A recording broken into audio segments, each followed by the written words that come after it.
Hi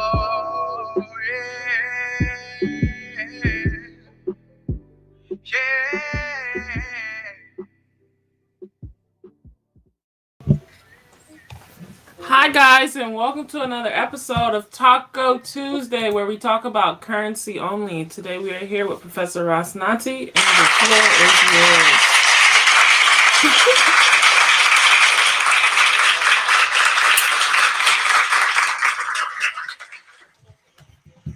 Thank you, everybody. Thank you, everybody, for coming through. So this is a crypto day, man. It ain't even really crypto. I don't even like the way I said that, but it's Taco Tuesday. It's a market update. We always give out little gems on this cash, that you can kind of take in your financial journey. I see everybody in financial literacy and stuff like that. So, we just figured that we should offer, a little something that we doing over here. But, first I want to start off with something real simple, just to kind of show updates. I guess with the way Doge move today, it was I guess it was news today. Well, it wasn't really news today, but I guess a lot of people kind of heard about it today. So you can kind of see Doge. Empress, can you see Doge a little bit better than me from right here? That's at 37.7. Mm-hmm. Okay, so that means Doge is pushing a little bit. Right, and it's always a couple reasons for that.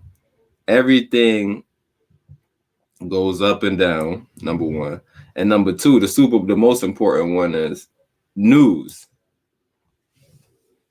You feel me? So when it's new rumors, this is not a rumor, but when news and stuff like that come out, you want to be early on it. Like even XTZ, this Tezos.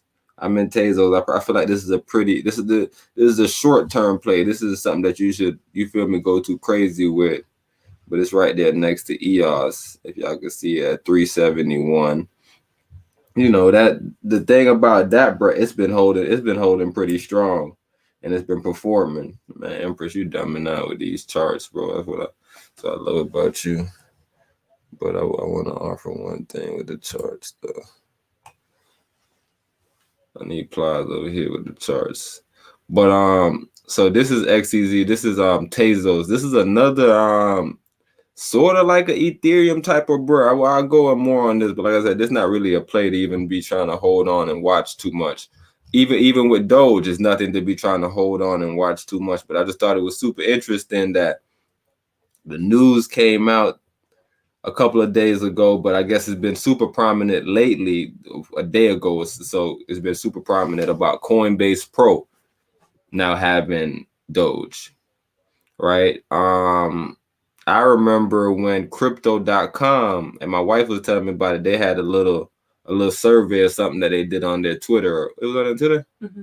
It was on their Twitter or whatever, and they was explaining, like, they was on some shit like, yo, like if you want this, and comment if you want this, and I'm pretty sure overwhelmingly people want a Shiba Inu. So I don't think Doge is on there. Right, so like I said, every time Doge get added to like a new mainstream platform, because like in regular people's mind, it's like, well, shit, why you don't go over there and just grab it over there? And it's like some people comfortable with certain platform, which is why you always look at Dogecoin as, okay, maybe that's something like government based, because it was initially out basically just on Robinhood.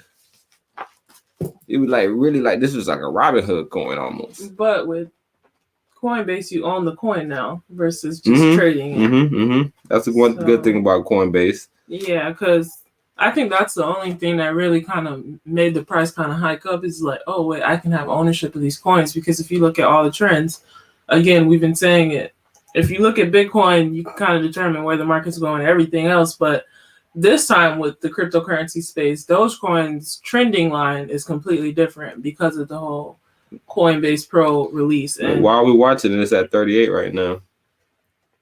Yeah, I could definitely see people investing because you own the coin. Whereas if you're on Robinhood, you're just trading it. You don't have a wallet. You don't have no ownership. And the main thing with Coinbase is because it's not even, because that's not the only one. Like I said, it's tons of them, right? Mm-hmm.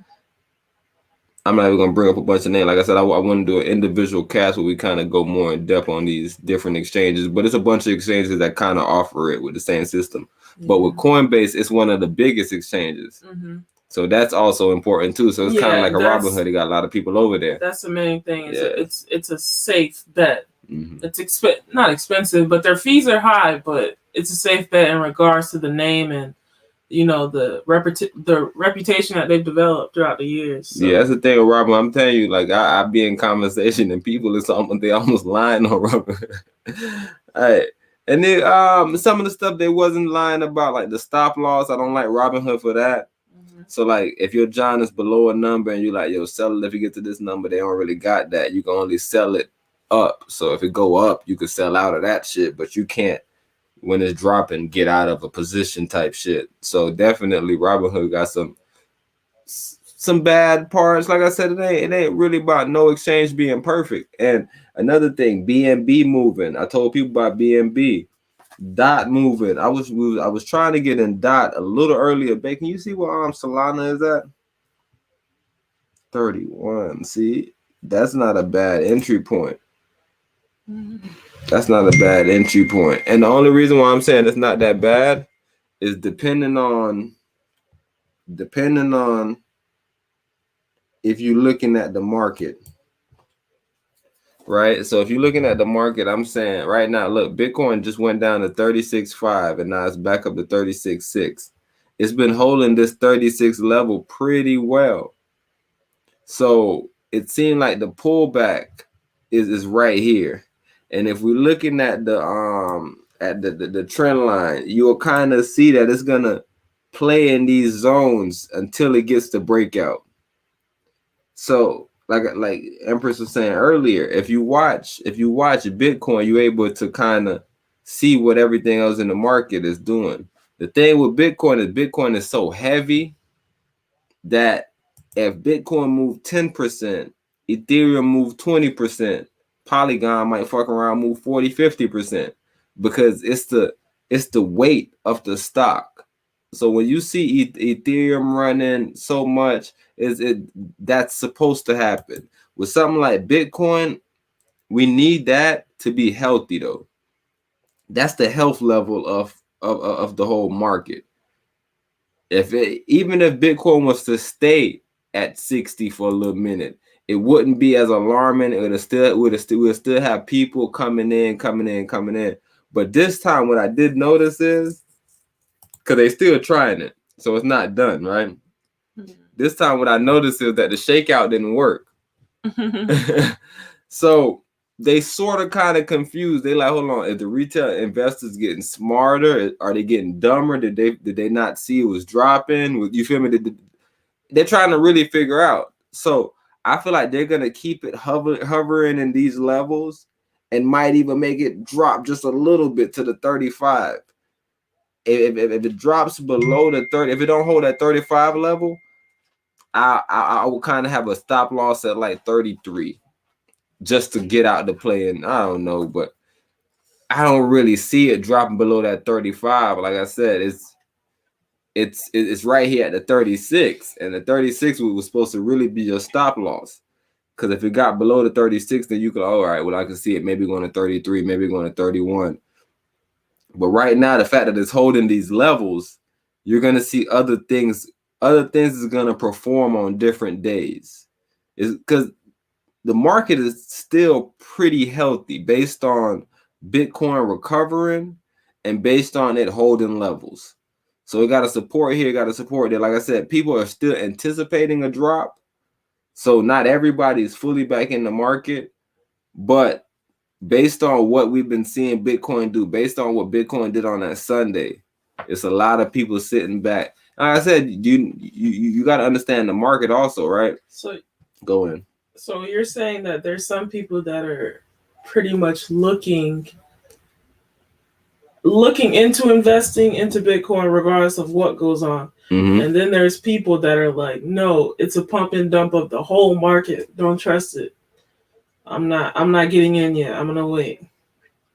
Mm-hmm. All right, so there's those two classes of people. And you're saying that I guess institutional investors who are the main ones responsible for the shakeout are saying, damn, what is going on? Is the middle class figuring something out? Like, who are these people that are, buying all of the cryptocurrencies at an alarming rate with the market looking so bad?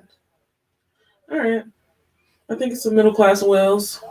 And that's why it's super important to have the retails, right? Because what the retails do is they keep the market kind of honest, right? So without the retail hands, you just have people playing puppet master the whole time. But if the retail wisen up and it's like, yo, if y'all sell out y'all position, you know what, I'm gonna buy y'all positions. I'm gonna buy y'all dips. That's what, you feel me? That's gonna put a wrench in their whole plan. So we definitely got to pay attention to that. But like I said, if we're looking at the charts, the market is pretty healthy. And when I'm saying pretty healthy, not based on what we was, but just in this sense right here that I can show y'all. When you hold levels, meaning that if we expected the drop at 36, like I said, that came Saturday. Saturday it was almost a bloodbath on the Sabbath. If anybody was able to get a view of the Sabbath and see what happened in the Sabbath, it was almost a bloodbath. So with the Sabbath being like that, a lot of people was expecting the Sunday to be worse. But the opposite happened to where we started seeing an uptrend in things. So that's why I'm saying, like, as far as with little different plays, we had entries earlier that I felt would have been good entries. Like I said, Solano at 29, between 29 and like $30. 31 is not bad, but 29 and 30. We just checked Solano. It was down. It was red, meaning that it finished down, and it was at 30 something. It was at like 31, I think. So why are you saying finished? I'm just saying based on it being red. At the end of the day? Yeah. Okay. So yeah, whatever the hour separations is, it was finished. You feel me? So right now, if we go check it, it's probably pushing up in the last 8 hours. But on the one day, it'll finish down type shit is what I'm saying. Yeah. So it was like that's what I was stressing. The market is still super, not super healthy, but pretty healthy, day by day healthy. So it's still I would say this is technically a bullish trend just because it's holding levels. And if y'all able to see these candles, look how big the green candles get in comparison to the little small red candles. I wish I had the picture still so I can kind of show y'all exactly what I'm saying about this, like what type of trend this is. Oh my gosh, because like I said, when I don't even want to explain shit that people don't know, so it don't even make no sense. I wish we kind of, like I said, we're gonna probably start just doing separate videos on separate things. So when we speak about it, maybe we could just kind of go from a middle ground type of point. There's no candles on this one, really. Babe, can you type in, like, just at the random top of the screen, just type in Bitcoin RSI?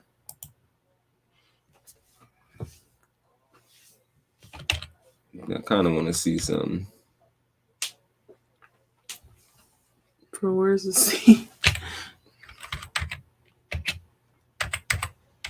I know it's different little sites that we can go to, but I want to see if they pull up a site. This one? Alright, yeah. Just what about that trader? Yeah, let's see what that trader view was. Like Crypto 38. That's just gonna be a breakdown.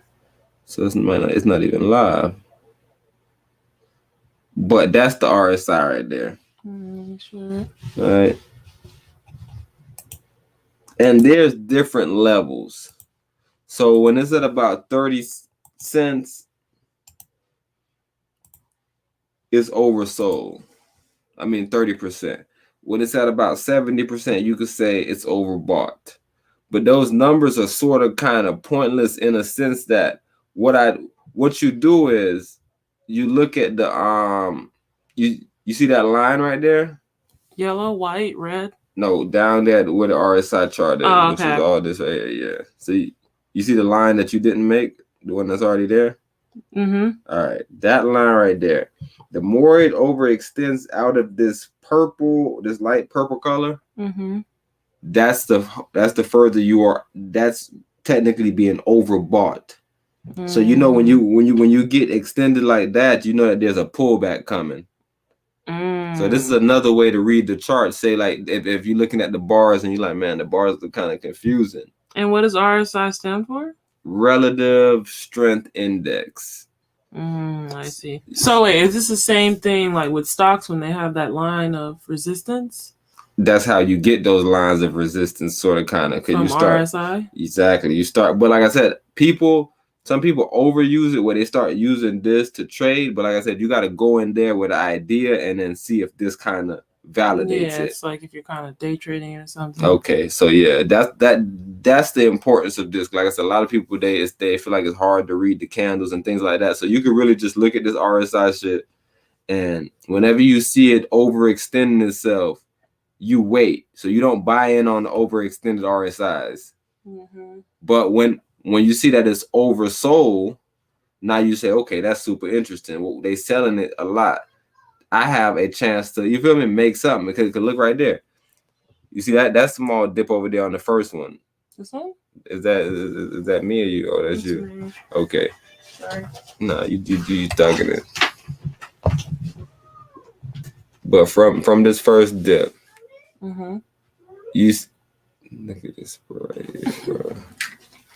All right, bro, I'm gonna run this video because I want to see what we could dig out. But we're not actually completely done. But yeah, I definitely wanted y'all to see the RSI chart because people don't like. I'm telling you, it's a lot of game that we don't even really be understanding what the hell is right in front of us. So it's a lot of different tools that people use within the space, and you'll be like, yo, how you know this? Nobody don't really know more than nobody. So if somebody come to you and tell you they could predict the market, they know this going here by then, you listen to a charlatan, my brother, my sisters. We shouldn't be listening to nobody like that. Like I said, when I come on here, the only way I'm able to tell y'all anything is by looking at the chart. Every time I see a candle being made, I start looking and I'm like, okay, that's a pretty big candle. That's a real bearish candle. Okay. That's a nice candle right there. Oh, I'm looking at that. That's a bullish signal. I see, like I said, matter of fact, what I'm gonna do when Empress come back in, I'm gonna have her put it up on the screen just so y'all could see that shit, because that'd be super dope. It's super fucking dope, because I really don't think they understand the levels.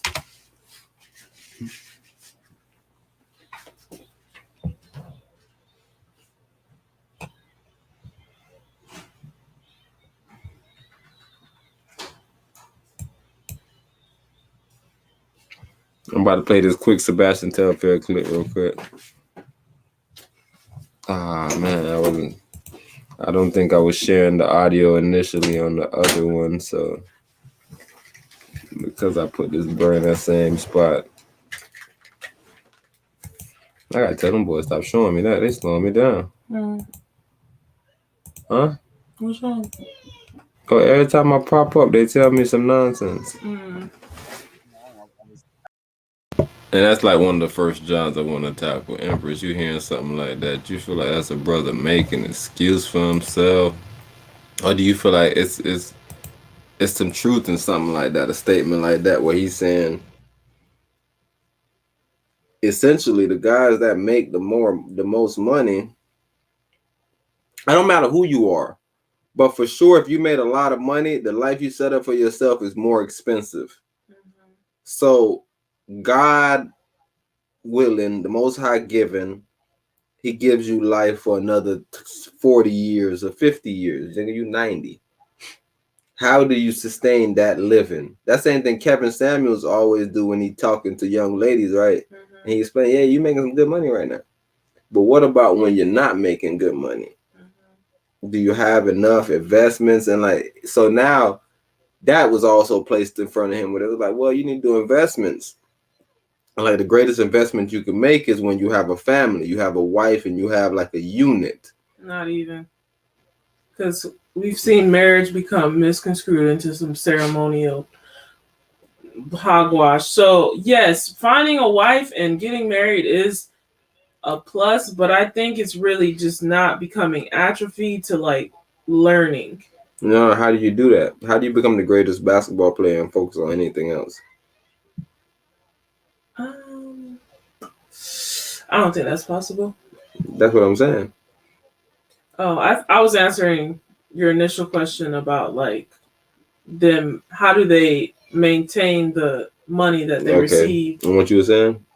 I was saying that I don't know why this is messing me up. So you almost saying that they need to be sort of kind of average. No, I'm saying that they need to be willing to continue to learn. But I'm saying though, what do you mean? Like a brother like LeBron spending $1.3 million a year on his body. Mm-hmm. That's what young players aspire to do. Mm-hmm. That don't avail you free time to be doing no other stuff. Mm-mm. So what else would you free up your time? How do you free your time up besides what they're currently doing? I think there's obviously some type of time for them to figure stuff out and focus on basketball. So let me retract on that statement. Mm-hmm. Yes, I think you can do it if your priorities are set straight because, well, yeah, Kobe's a perfect example. Kobe was the best player in the league, mm-hmm. and then went and created the Mamba mentality pretty much offspring. He had the facilities, he had camps, he had a lot of stuff going on, and it's like we didn't see Kobe in the club or hear any weird headlines about him just wasting time in public spaces. It's just like, no, we don't hear any of that. We hear when he puts a movie out, we hear when he's doing a camp, we hear when he's coaching players that are still in the league. Kobe's been technically married since a child. Right. That's the system. LeBron has been technically married since a child. That's the system. There's another brother, Junior Bridgman or something. He never made over 6 figures his whole NBA career, and he's one of the richest NBA players to this day. Mm-hmm. I'm just telling you that some players are able to create more based on the family structure that they have. But I don't think there's no other way outside of that family. I don't know. Maybe there is. Like, I'm saying yes. If they enter marriage in that window of like not really having nothing, mm-hmm. and like going into something fine, but I don't want people to get misconstrued like, bro, I need a wife to help me this and that, and expect that this woman is going to try to help you. It's like, yeah, if you find her in high school or somewhere where you don't have a pot to piss in and she's willing to accept you in that manner, sure. But if we're talking about after you've gone pro, like you might have to hire an assistant more so than try to look for your wife to be, a supporting piece in your life. But that's what I'm saying. That's the traditional NBA method. They hire assistants. Mm-hmm. They all hire some financial dude that's telling them to put their money here, put their money there, do this, do that. All of them? They all get financial advisors. That's what I'm saying. They hire these white boys that have white interests. That's really the problem. It's white boys that got white interests and they don't got no. I don't even want to say it's white boys with white interests. I'm just telling you. Usually, if you go look at these brothers that went broke, they all have white accountants. They have white financial advisors. I don't know, bro, if that's the reason, bro, or what is actually the reason. But I don't know, bro. Like I said, I remember hearing a story about somebody that hired his mom, but I think he doing good. That's my brother from the ugly corner, football player. Lamar Jackson, bro. I about to call brother LaMarcus Russell. Y'all remember Jamarcus Russell? Mm-hmm. He was a piece of work. That brother right there was a talented brother. He was real big. He used to throw footballs on his knee. His knee? On his knee. Like he get down on his knee and throw footballs as far as that. What? That's interesting. Yes, he had strong arms. That was his whole selling point. Upper body strength. He never had a good NFL career. Shout out that Well, brother. yeah, I mean, even if they're hiring those white accountants, nigga, at least it's like, bro, you have an obligation to pay. I mean, to make sure that you're actually advising me. Whereas if you get a wife after you've gone in the league, it's like she doesn't really have an obligation to assist with anything. I mean, she can make that conscious decision to help you, but we've seen these Scottie Pippen type boys, Michael Jordan, all these men, like, I don't know if these were high school sweethearts or just women that they met when they got into the league, but it didn't end well for them. The legacy is tarnished in a way. So yeah, I just don't want people to go into relationships thinking like, yeah, this is gonna be my helpmate. Because it's like once you get to that level of just celebrityism, nigga, it's tougher to find someone who's genuinely here to help you. You know what I'm saying? And again, with him saying that the people that make the most money usually are the brokest, yes, it just makes sense. Logically speaking, if you have an expensive lifestyle and that lucrative income that's coming, is cut off, you're going to have trouble recovering, especially if you have not been educating yourself on how to grow your money, how to properly invest, and so on and so forth. So, yeah, I think it's just really about dreaming, as he said, but more so about continuously wanting to learn. And I feel like once you turn that switch on and enable yourself to be like, okay, I want to learn new stuff, that's when everything else starts to kind of, show itself and manifest. And it's like, oh, I want to do this now. Oh, I want to do this now. Versus just being like, bro, I'm good where I'm at. Like, I can learn a couple plays here and there, but that's all I'm doing. I'm not trying to be on a stock and none of that real estate, so on and so forth. And majority of them, if they are on that stuff, it's like a third party doing everything for them. They have no idea how to operate the company, and they think that they're going to have precedence when that income dries up. And it's like, no, I had a job. I'm no longer getting paid to do that job, so now I must leave. So that's the main thing we have to understand is specifically Black people who are in the league, like learning. You have to be eager to learn. Once you're eager to learn, the sky's the limit. You can go do a sports analyst. You can create your own platform and analyze stuff. If all you really know is basketball, but I just feel like you have to be willing to learn and gain knowledge because knowledge is power. And once you've gained knowledge, even if you sit on the knowledge for years, eventually the seed is gonna,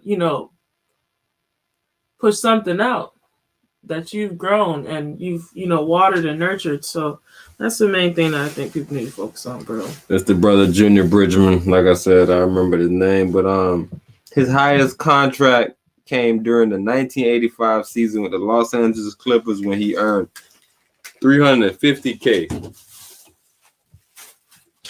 The brother earned $350K. That was the highest contracted season. Okay, let me tell you this.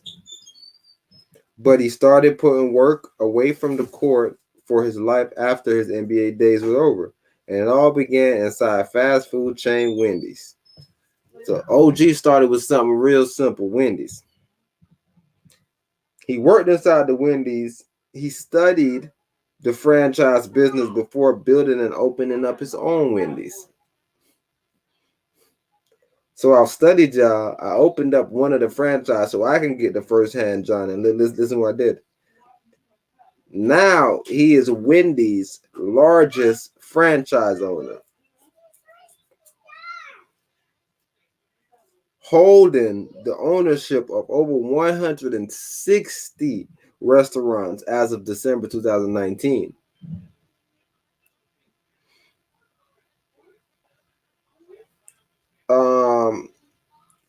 Boom. Let's listen to this. With the man also holding the ownership in 120 Chili's restaurants across America.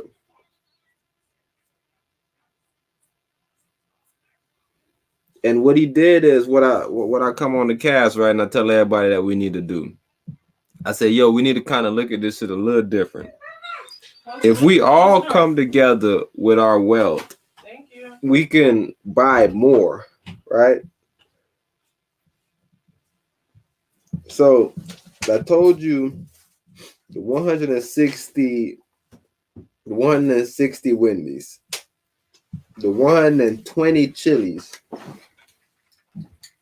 And like I said, his company that's buying all these corporations is Bridgman Foods Inc. The brother is now worth at this moment. He was 2019 around this time, 2020. The brother was worth 600 M's. His highest contract a year was $350K. The brother's worth 600 M's. He was a solid basketball player too. He wasn't bad. And it said in 2015, he had $32 million. He said his company owned 450 franchise. But what happened was in 2016, like we always say on this, John, the greatest way to make money is to sell businesses or investments. If you can create a business and sell it, nigga, that's how you get your bag up. Or if you can buy a business, that's the main thing. Being able to buy out a business versus creating your own business and using your own funds. But when you buy it out, the ultimate goal is to find an exit strategy, right? So you got to find somebody to sell it to eventually. Mm-hmm. All right, so listen to my brother right here. But in 2016, what Bridgman did? So Bridgman Foods Incorporated became the official bottler for the Coca-Cola company. He is now listed as the president and CEO of Coca-Cola Heartland Bottling Company, which rakes in $650 million in revenue. The unbelievable moves made in the final years of his career set up Bridgman for life, and now he remains among the top of the list for richest former athletes in the world. So there's points to be made on both sides. I agree that it could be done.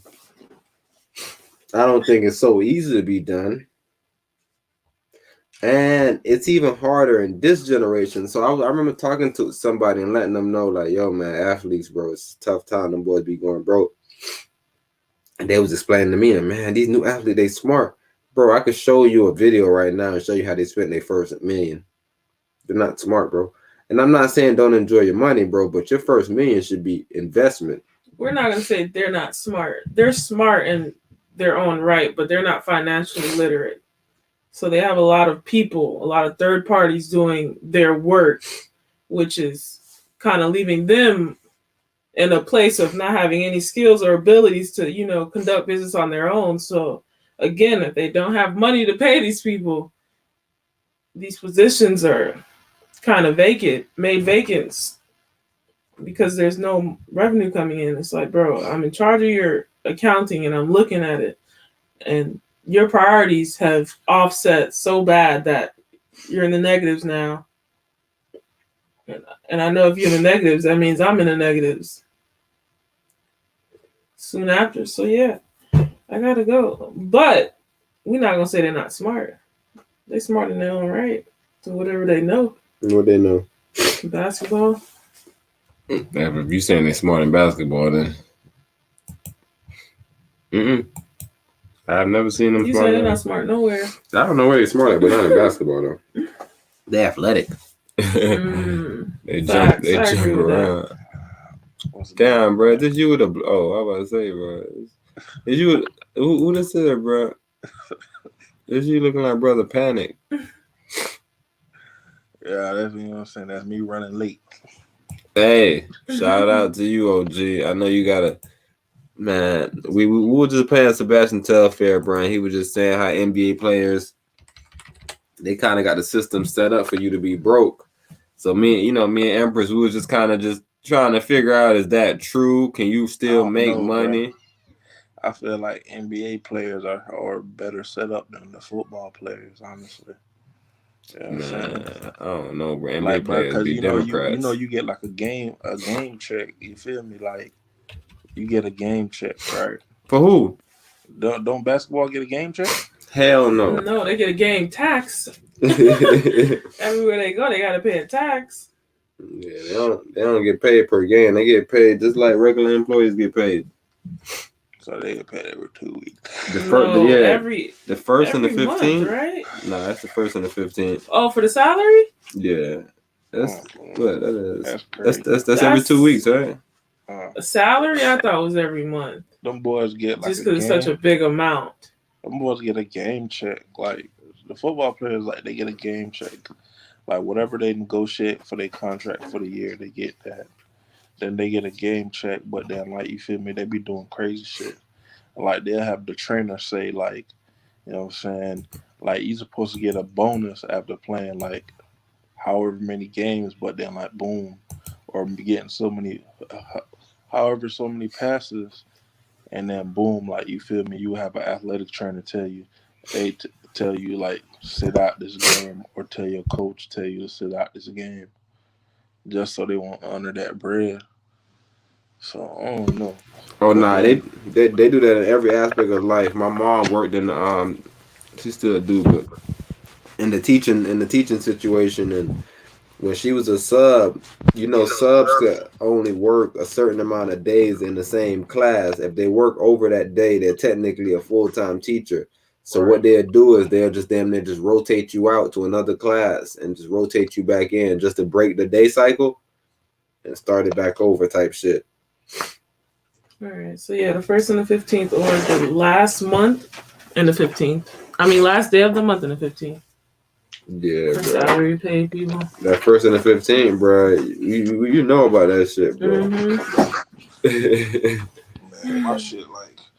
my shit used to be on some shit they pay you at the end of the month, so you balance that. That how Jaden was. That's what I was thinking of, but I was mixing Ron and them up too. But yeah, they paid us at the end of the month. That was some Ron? Nah. So, what else y'all discussed tonight? Well, that's what we had. We got a few more topics to go into. Oh, nah, we talked about the market and shit. I was just trying to just educate people on the market. Look pretty healthy. This talked about Doge jumping because it was on Coinbase Pro, which is where you can actually own Dogecoin. Nah, it's not even officially there yet, but the news is there. So keep on going. So that's what made Doge grow. That's what you're telling me. Oh, it's yeah, already growing. Yeah, it's at 37. It's So since Doge grows, Shibu has grown, or Shibu done took a hit. Yeah. I don't know what Shibu doing. You know, I ain't a Shibu fan, bro. I was just telling the folks that earlier. But Shibu been on crypto.com. I was telling my wife how they asked on. My wife was telling me how they asked on Twitter, nigga, which one you wanted, like or a comment. And everybody, look who on that shit. It might be Doge though, but that's a Shiba Inu nevertheless. What the? Oh, it's gone. What you looking for? Coin 360? Yeah, but this I is got another you. tab.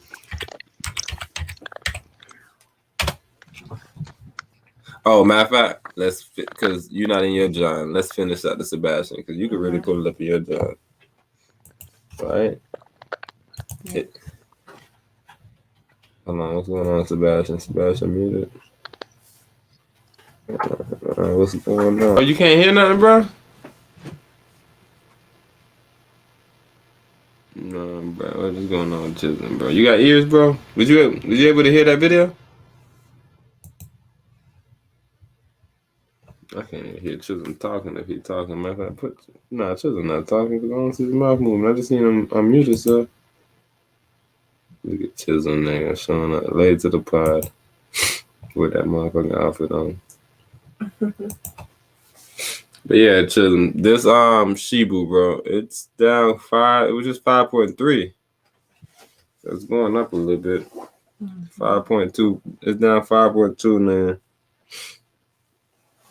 So yeah, Shiba ain't doing nothing. But can you go back to the coin market cap, John, so I can see them as a whole? No, just go backwards. Let's go backwards.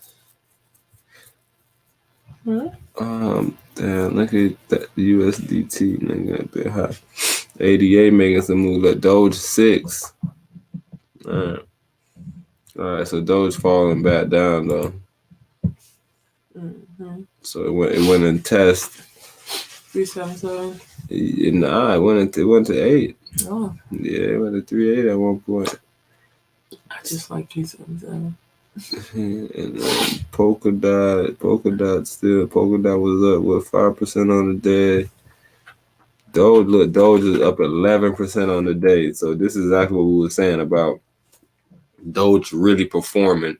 Look at that little lift. And then look at everybody else. Just keep on going down, okay? Yeah, everybody got the same line. The majority. Matter of fact, babe, go up there and go to the list all the way at the top. Say top gainers. No, next to that, but yeah. 50 losers. I guess you could do 100 gainers. Damn, why they do it like this over here? Oh, funny way to motherfucking. Matter of fact, maybe if you click on. Oh, never mind. That'll work. Leo. Oh, some nonsenses. Curve. That's Litecoin? Where?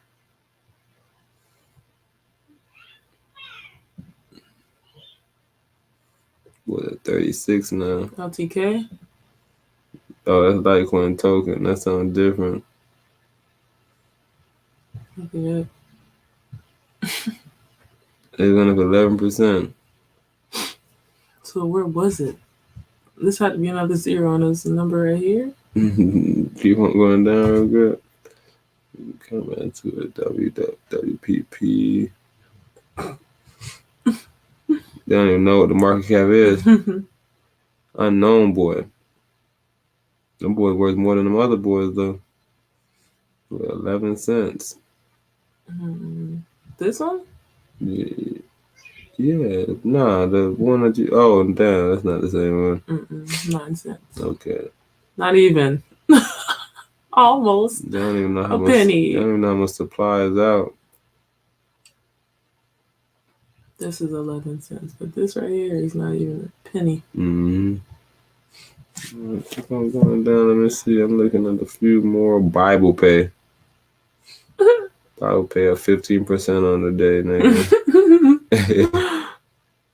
Like what their protocol is. We'll check them out. See what the protocol is. What I see that? They're down 4% now, nigga, on this new day that just started. These are the related coins.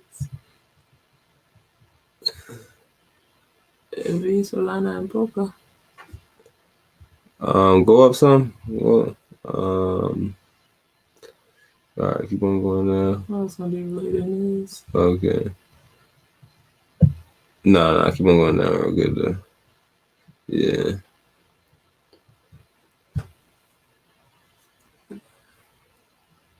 It don't say like what is it doing?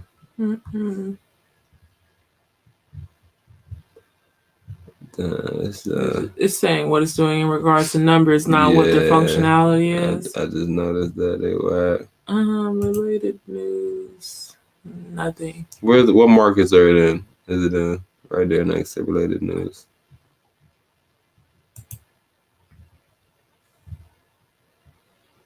Yeah, you might have to go to Coin Market. Okay, but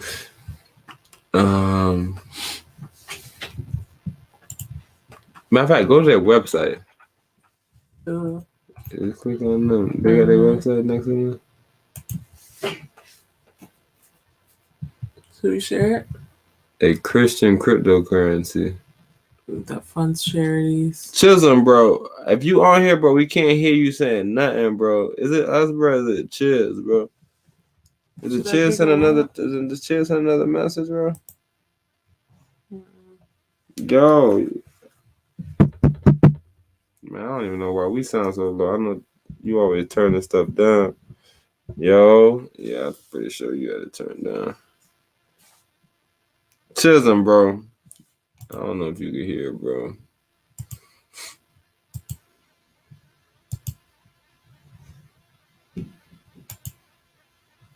But yeah, it's one of those charity coins. Ah, they sneaky. Helping orphans in distress. Oh, we gotta start our charity coin, bro. Our coin really got some nice use cases there. All right, you can go back from Bible Pay. Oh, nah, you're not even sharing Bible Pay. No. Oh, all right. Share? I thought you started sharing it. I'll ask you.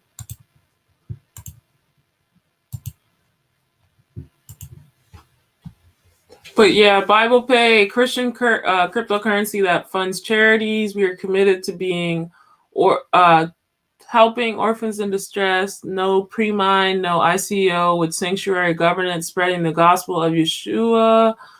We have no random X mining, prayers, staking, BBP, university. Yeah, this website looks terrible. Hold on, let me see if it's me. It still looks terrible, but yeah. This is Bible Pay and their uneven fonts. But you can check them out on CoinMarketCap. Until leave, right? Look, how much percent they are? 53. Can you take out what markets is it in? Exchanges? Nah, keep on going. It's not markets right now. South Exchange with a pair of BTC and USD, and then Talk OK. Yeah, I ain't buying that shit. Which is, you can trade it with Ethereum. Got low confidence on that boy. Look, low. And then you got high confidence on these boys. Did you ever find that one that was being endorsed by the Dashian?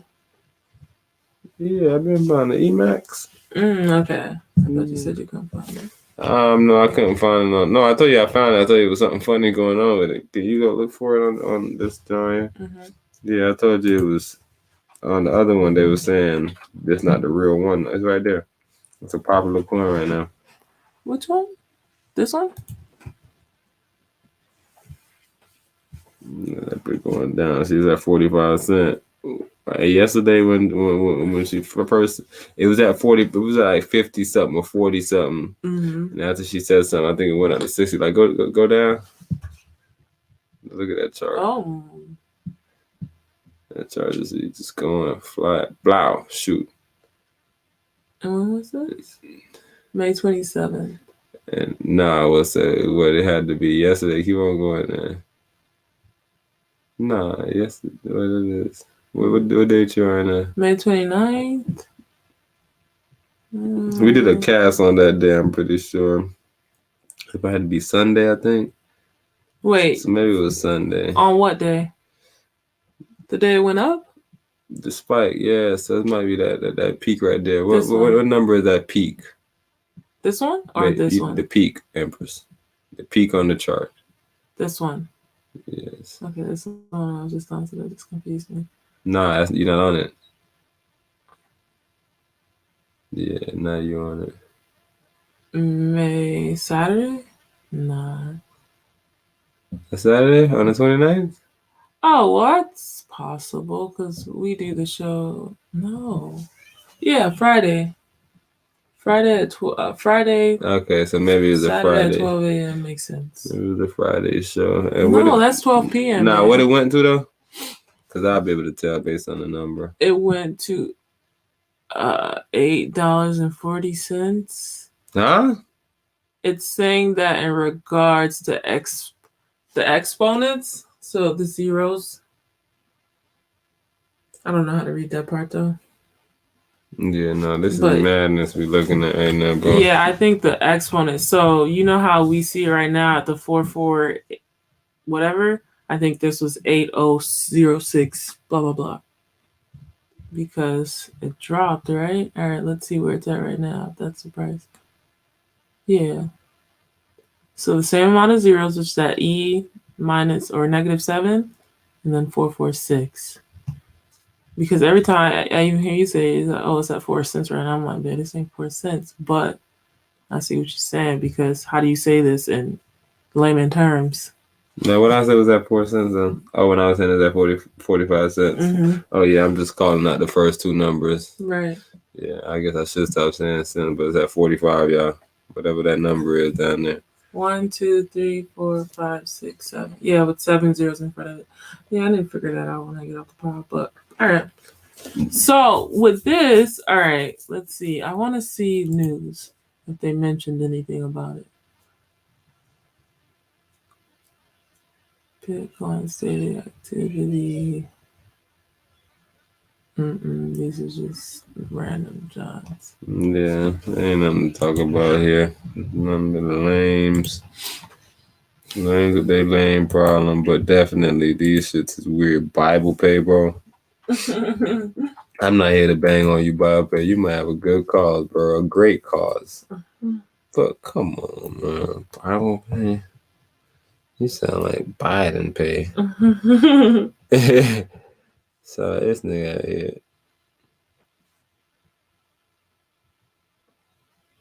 Alright, but I'm ready. Unless you got anything else to show, I think I should be ready. I wanted to finish this Sebastian, but do you think? Yeah, you can take me off the screen. I'm just looking something up personally. Bing blow. Are you saying Emacs isn't on 160? 360? I don't know. The full name. How concerned should we be that a company who already seems to have so much of our other information might now have our health information? Chief Security Officer Morgan, glad to have you with us today. I got to tell you, sir, I look at this story and it is red flags for me as far as the eye can see. How concerned should we be that a company who already seems to have so much of our other information might now have our health information? Well, there's an old saying in Silicon Valley, when it's free, then you're the product. So in this case, all of the stuff that they're doing, you know, what could go wrong with one of the largest companies in the world who owns the search market, having access to all of our personally identifiable information in the form of health records? I mean, what assurance do we have that this will not be marketed, that it will not be used to target us for drugs and operations and whatever procedures that might be only because Google has that information? And as a patient, do I have the right to opt out? So to your point, Brian, lots of red flags on this. And it's not like Google has clean hands when it comes to how they handle consumer data. So this should be an issue that not only should regulators look at, but Congress ought to be looking very closely at. So are you telling me, in essence, patients will have almost zero control of how their data is going to be used here? That is a good question. I mean, what extent do I have the right, for example, because of a California law, you'll see on websites now it says, do not sell my data. Will I have that right when it comes to my personal medical information to say, do not give Google my data? Will I have the right to say, you don't get, it's my data, it's not your data? Do I get to have the right to describe or to prescribe where it goes? And can I audit it? Can you show me that if I ask for all my information back, it is not in Google's hands somewhere? So, Brian, I mean, this is one of those things. You open up a can of worms like this, you can never put all the worms back in the can. It just will not happen. It'll go from here to other things. But medical records, let me tell you who's after medical records. Adversaries like China and Russia. And guess where Google has a major artificial intelligence center? Beijing, China. You know, I look at Google on the one hand, and I'm thinking about how they're going to use the data, but I'm thinking about hospitals here. Hospitals seem to be acting like data brokers. They own all of this data on me. And, you know, I've let them have it because I trust my doctor. I trust the hospital. I think they're there to serve me. But it looks to me like they're building big businesses and developing products on the back of that data that I gave them. Give you an example. Uber is not really a car company. It's a software company that just happens to have cars and drivers for it. Hospitals, are they in the business of patient care or in the business of collecting as much information as possible in order to monetize that as another source of revenue? You know, this is just, healthcare is a huge issue. I mean, it's a $3 trillion market. You know, there's reasons I can see why companies want to get into this because there's a lot of money being spent.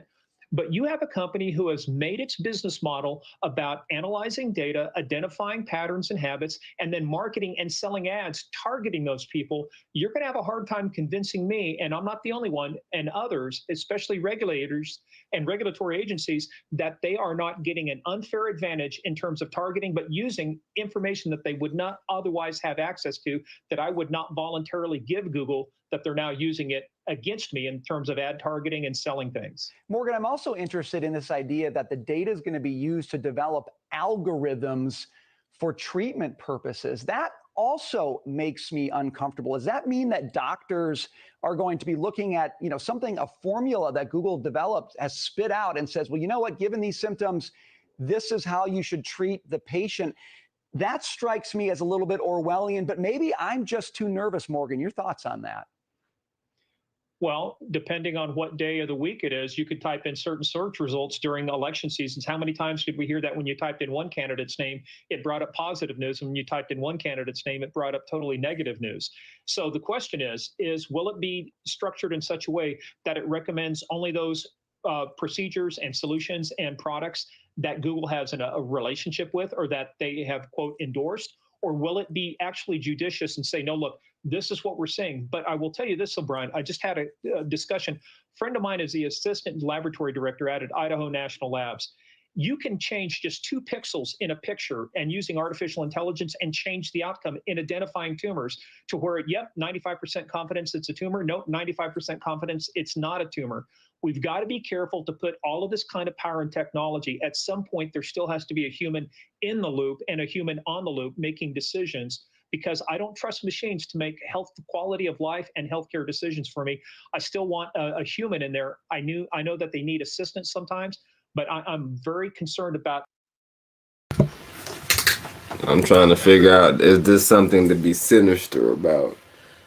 Empress, was you able to hear any of that? I seen you doing stuff in the background, getting stuff right.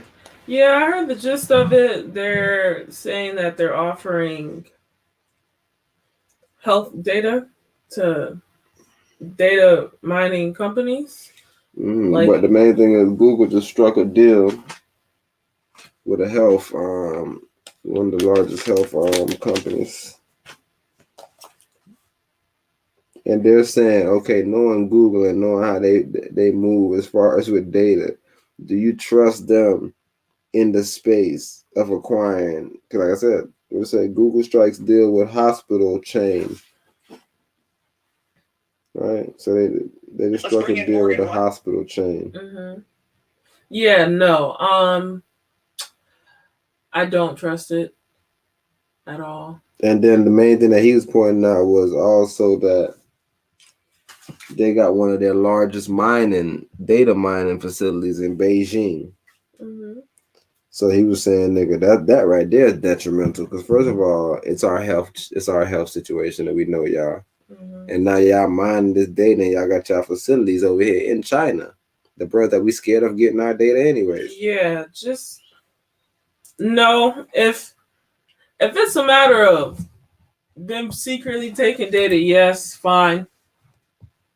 If I really have time and money, I'll sue you guys. But if it's like one of those antitrust laws where it's like they're protected by the hospital now and they're making it public information that Google is, consuming this information and data, I'm not going to be in compliance with that. Okay. Yeah, see, the main thing I was trying to figure out was anything on your mind making you see it as something real sinister.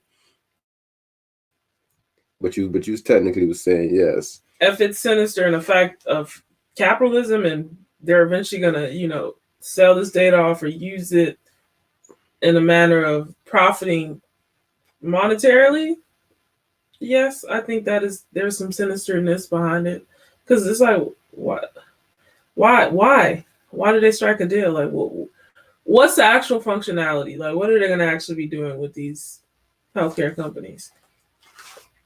And how much information are they going to be able to obtain, if not all of it? Like, is HIPAA even a thing anymore? I guess obviously it's a thing because no regular human being on the streets can get your healthcare information, but someone who's tech savvy and a hacker can. And I don't know, who would you rather with your information? a layman on the streets or a techie hacker that knows what he's doing. All right, so Google strikes deal with hospital chain to develop healthcare algorithms. Mm-hmm. Right, so it's algorithms. Let's say right here, HCA, which operates across about 2,000 locations in 21 states, would consolidate and store with Google data from digital health records and internet-connected medical device under the multi-year agreement. So just check this out, see here. But this is the company, though, just so you can see it at the top, just so you can kind of read that too. What, the alphabet? You don't have to start at Alphabet. You can just start at Google. But yeah, you know that Alphabet. You can do whatever you want to do. Okay. Before we start, can you do like a 30-second count?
All right, guys, and we're back. So Alphabet Incorporated, which is Google's umbrella company, Google and national hospital chain HCA Healthcare Incorporated have struck a deal to develop healthcare algorithms using patient records, the latest foray by a tech giant into the $3 trillion healthcare sector. HCA, which operates across about 2,000 locations in 21 states, would consolidate and store with Google data from digital health records and internet-connected medical devices under the multi-year agreement. Google and HCA engineers will work to develop algorithms to help improve operating efficiency, monitor patients, and guide doctors' decisions according to the companies. Okay. All right, so I have two things. First and foremost, we just heard Pete and Sebastian talking about you don't have my eye records from the other office? Come on, man. Oh, no. Get it together. Some people are going to like this. Yes, some people are going to love this. Specifically, lazy people. Mm-hmm. Secondly, we just seen in the film, right? It was a situation where I think they was trying to kill a bruh. And okay, Evil. That's what it was. You remember Evil? The episode where bro went into the hospital, bro got hacked. It was a super high-tech hacker, bro. He hacked into the medical information of the bro and put in that he needed more morphine or something of that nature. Mm. And so a nurse came in, was about to give him more morphine, and then somebody else came in and was like, hey, what are you doing? He just got his morphine. And then... I don't think that was Evil. No? I think that was Next. What's next? Next is the one with the machine. You like? It was an algorithm shit hunting them. Okay, so that one then. I'm sorry, because I'm getting them confused. Because you remember they had the other one it was where... a scene where he went to the... but you remember with theirs, it was more poltergeist-y, where shit was snatching you and shit. And next, it was an algorithm to where this bro was hacking into the machines and computers and stuff like this. Mm-hmm. It was the computer doing it. The computer had a brain of his own. It was locked up like a fucking mental patient. It was a TV show or a movie? Yeah, it's a TV show. I'm sure the Yeah, because I'm getting that mixed with another episode that we watched on Evil where the Alexa type John was taking him over. It was like, yeah, exactly. See, that's what that one was. It was Yeah. that Alexa with the kids. Mm-hmm. So yeah, we just have to understand that, bro. Technology, as convenient as it makes everything, it also adds some new cons to society. Even with the electric vehicles, those things can get hacked in 10 seconds. They always show you in films now, electrical vehicles getting hacked and, going through red lights and getting T-boned. It's a plethora of things. And it's like, yeah, it's like, well, what do we have to worry about that for? Who would hack us, blah, blah. And it's like, it always seems like you're such a small person until you're not. So that's the main thing that we have to realize, bro, is like, it could be you. That was ingenious that you just said, my sister. But this is the clip right here. If someone knew everything about you, all your secrets, and they could use Very similar, bro. Would you let them into your life? Of course not. The problem is, you already have. I'm your friend, right? Yep. Right. Who are you talking to in here? Eliza, she's asking me stuff. No, Eliza doesn't ask questions. She just answers them. I founded one of the largest tech companies in the world, so why am I sounding the alarm? Because a lot of smart people think that in the next few years, we will face human-level artificial intelligence, kind that thinks like an actual person. Hello, Mr. LeBlanc. I'm next. How can I help? You know my name. I think it's here. Mr. LeBlanc. Welcome to the Cybercrime Task Force. What am I doing here?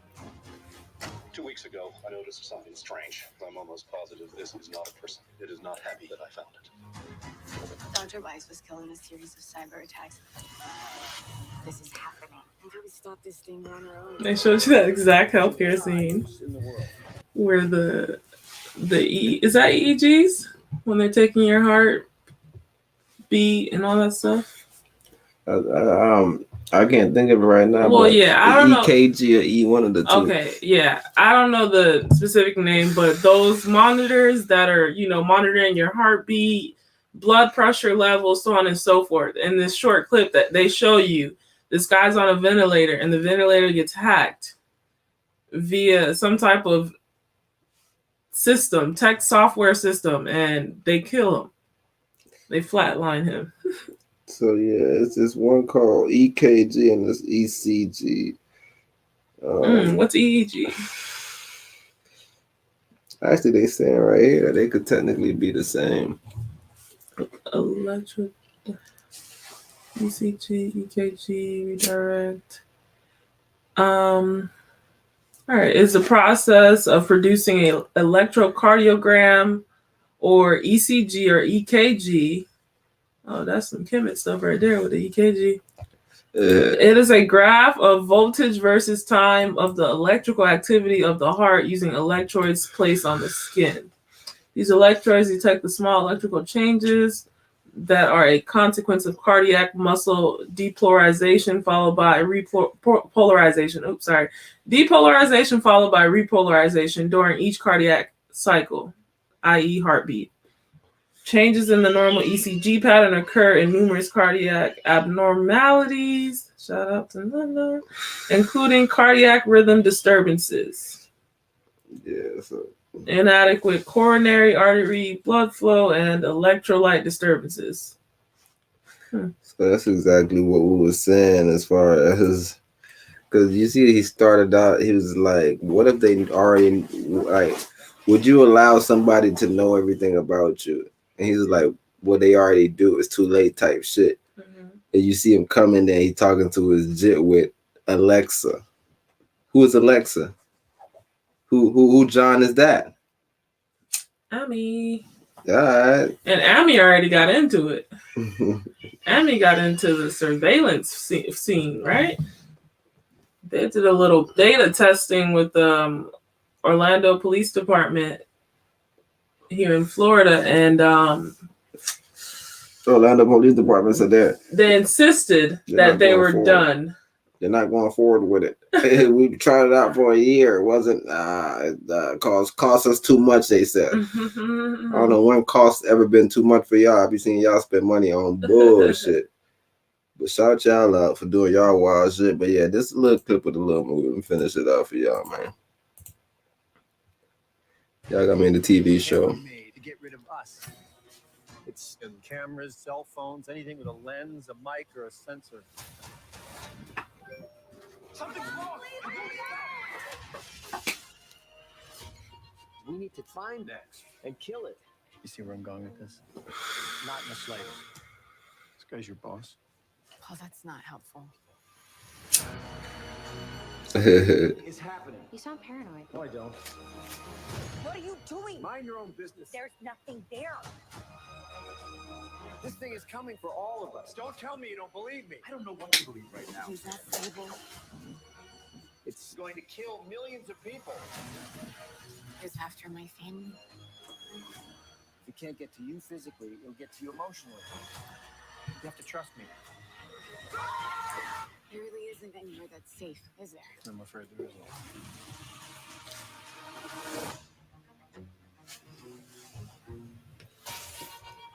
Are you kidding me?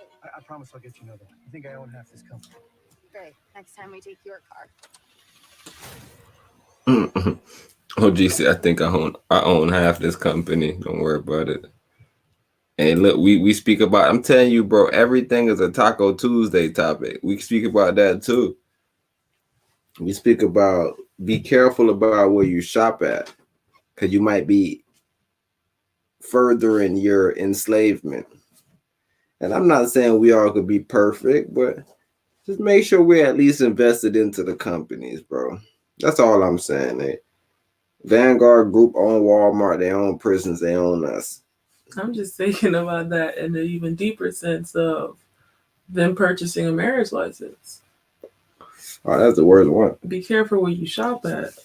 Oh my God. The United States is a corporation, baby. Oh my gosh. Don't do that to them. They're probably gonna hurt their little feeling. They probably like, damn, T trying to clown us. I ain't gonna do it. Nah, we're not clowning y'all, but we just saying y'all gotta be careful, bro, because there is things that have consequences. Everything, really. But I'm telling you, you're gonna have to live with it, bro. Like I always say, down your sword, bro. I want everybody to be dead on their own sword. Don't be coming to me, telling me how you. Nah, you don't listen to the cast. This is the group Americans for Tax Reform found 29 tax increases in Biden's plan, with a net increase of $3.6 trillion. Good time to bring in the group's president. We told y'all if y'all wanted to vote for Biden, y'all might as well vote for Kanye. What's this mean for the economy and our wallets?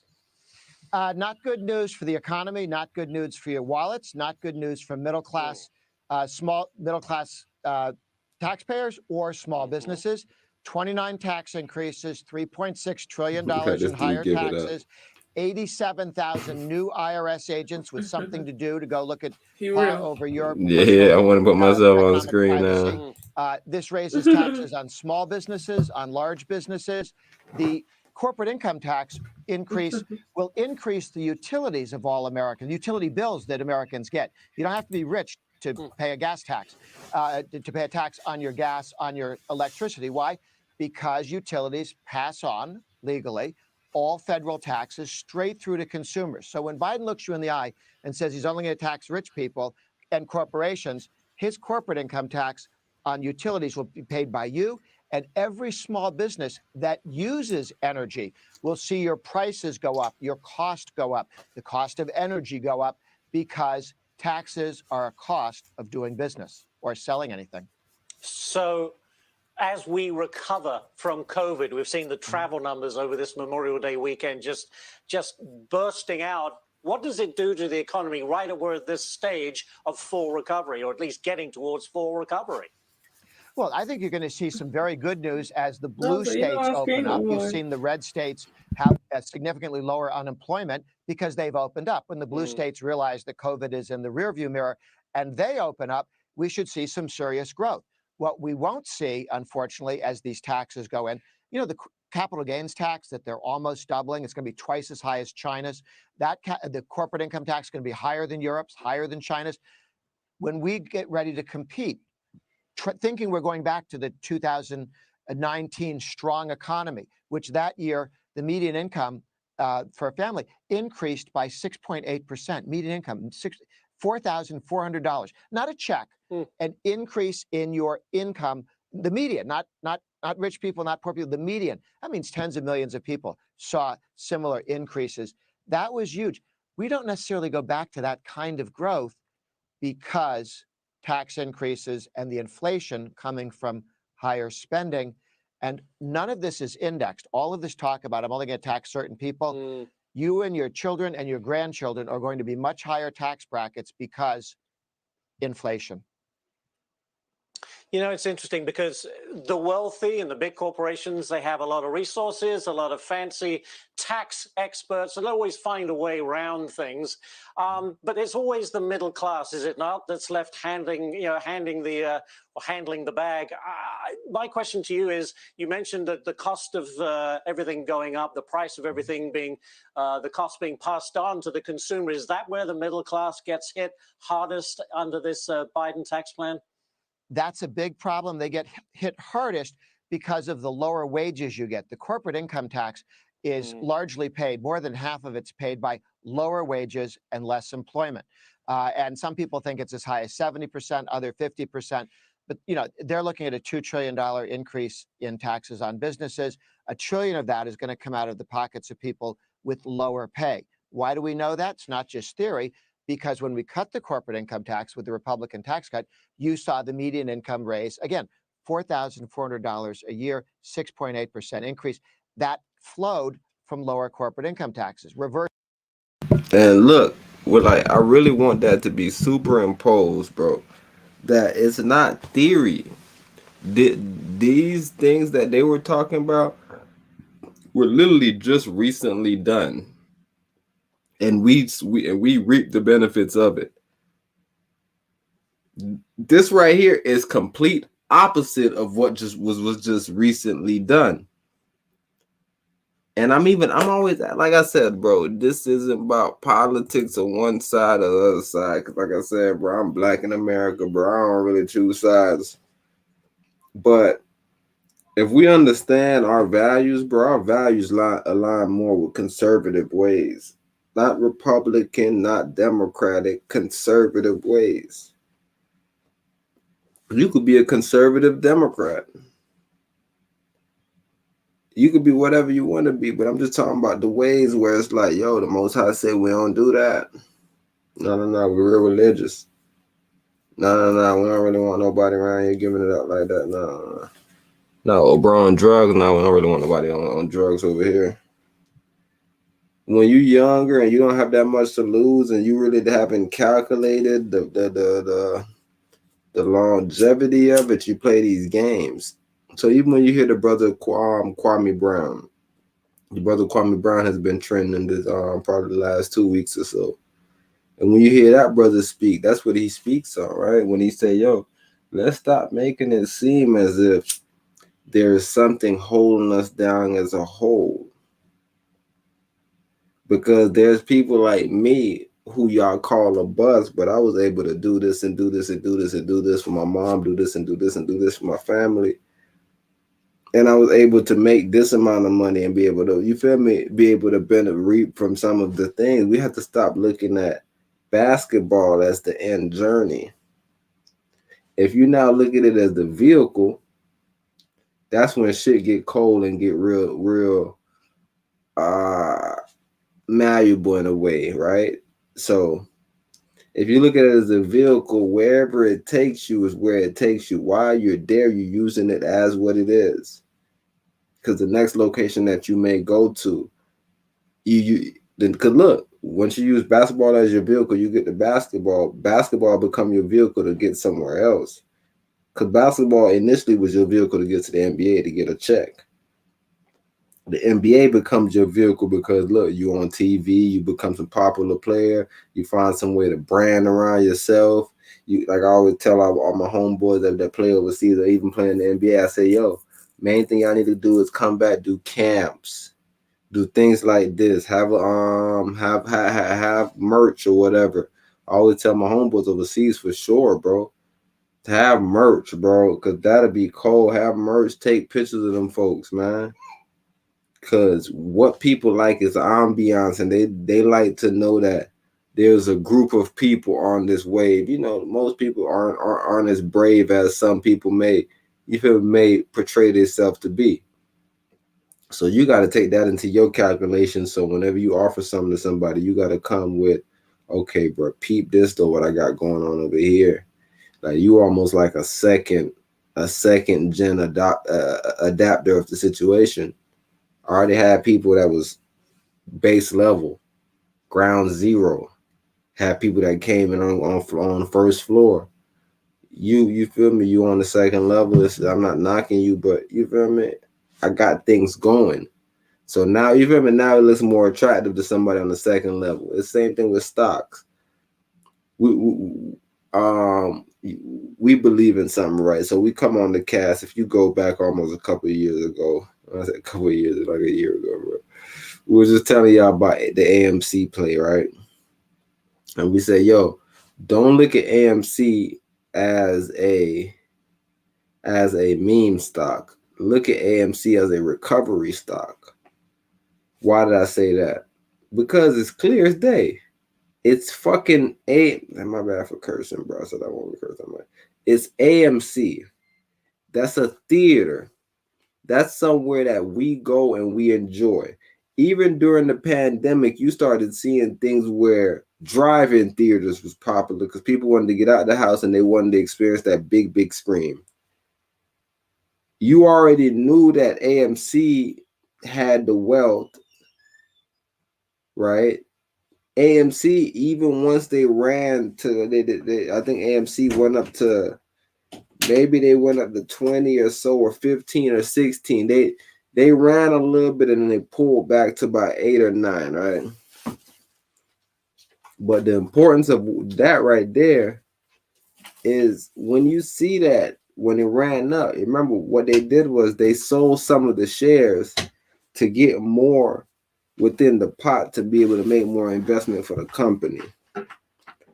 So I don't even know how we didn't see that play, but like I said, we've been stressing over here at you feel me, the Taco Tuesday situation. Yo, let's not look at AMC as a meme stock. Let's look at AMC as a recovery stock. And I'm still saying that because look, not even based on it running, because it could run or not run.